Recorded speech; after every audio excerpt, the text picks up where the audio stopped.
Hey guys, welcome back. So we've got tons of rain, tons of snow here in Michigan, and it's finally a nice sunny day. It's like 40 something and everything's melting, and this pond is just absolutely flooded, like easily over 1 million gallons.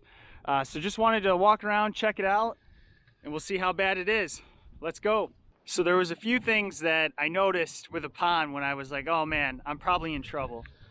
First one being just the water level coming up to the solar aerator cabinet. So there's like a foot, maybe 2 feet before this gets into here. I don't think this is necessarily going to be a problem anymore because I can see where kind of the spillway's kicking in and all this extra hundreds of thousands, if not 1 million gallons is going back in there. But crazy to see the level here. Here's a dock I put in a few years ago. These poles that you see right here, I tapped those down into the bed of the pond there, and this thing just pivots on there with these pipe clamps. And it's just crazy to see all the water here, where there's like a good 2 feet of water that's even past this. So I can tell that this is way more water than we've ever seen here, especially since getting this part back here excavated. Did not think the pond would fill up this quick, but with all the snow, the rain, things like that, just wild. So the total size of the pond is just over a ½ acre, and calculating for an average of a 6-foot depth everywhere, that brings me just over 1 million gallons when the pond is just when it's full. But being that it's so overfull right now and spilling out over the spillway, going through the drain, and I'll show you that here in a little bit, draining out the back there, we have so much water here. It's insane to even think of. Like even through here, there was the berm right here for the pond, and the amount of water just pushed right through this, blew this part out, and it's just flooding into here. So just crazy to see that too.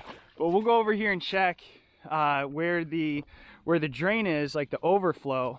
I installed like a 4-inch PVC to like the corrugated tile you see, thinking that would be enough for a ½ acre pond, not factoring in all the freaking rain and snow we've got.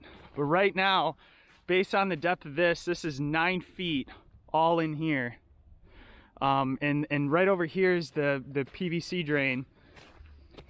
And it can't even keep up. There's so much water coming in through here that it's even actually going past here and creating its own channel. So I'm hoping it doesn't blow out this berm, but it's already started to see like this channel of water going into here. And then where these 2 sticks are, that's where I marked it this winter to know where my outflow was from the drain. That's right in there. So this, I put some waders on earlier. That's like 4 feet deep in there, and it goes all the way back into here, all the way back. I was thinking this would only be like maybe a foot deep of water during a lot of rain, but man, was I wrong. In another previous video, I did a 6x8 deer blind build, and when I brought this out here, it was like beginning of January. It was like the only time in Michigan, I swear, the ground was frozen. And I'm glad I did, because being that it's March right now, I'm looking at all this stuff, and there's just no way I could bring in any machinery through here to move this thing. I had to use a bobcat to set this up when the ground was frozen, just so I could still get through without just absolutely sinking it in the mud. And just seeing all this standing water around here, I mean, I don't even know when I'm going to be able to do my food plot. I'm going to be doing some clover and alfalfa, and it's probably going to be sometime into April when some of this stuff dries out. Because right now, if I throw this out here, it's just all going to wash away. All right, so here's the interesting thing. When this pond was excavated, they took the clay and the silt, dug into here to make it deeper, and then took the spoils and spread it all through here to build this up so that it would match the berm height that you see here. But with it settling, it ended up being just a little bit lower. But the benefit of that was, since this was a little bit lower than the berm height over there, I thought this would actually work to my advantage, and it did, where this would turn into a spillway, where as the water got too high and got past the main drain height there, that's like a foot below, like 6 inches, a foot below the water the water there before the berm, the water would spill in over to here. And it looks like this was kind of my saving grace to avoid just an absolute berm blowout here of just blowing out the pond wall there, like that dam part over there.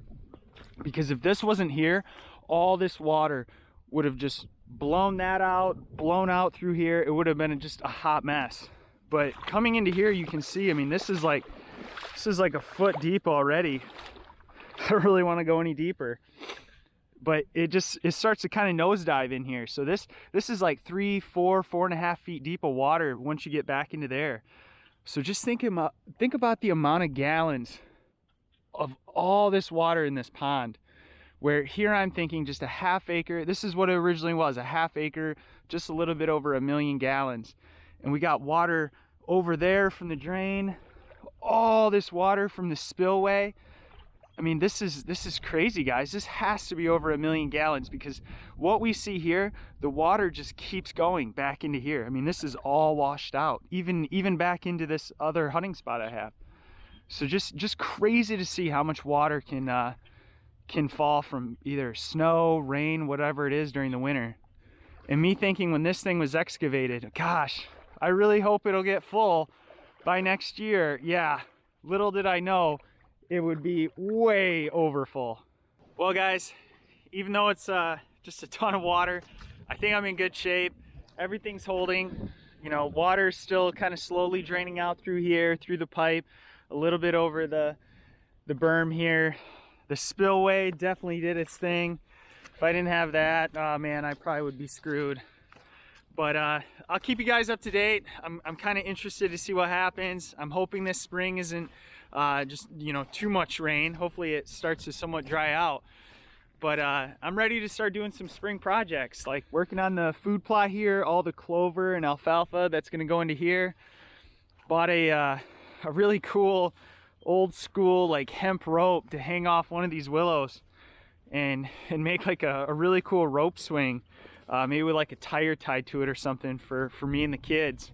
So if I can ever set that up, maybe I'll do a video like jumping in the pond or something. I know that's kind of random and crazy, but you know, why not?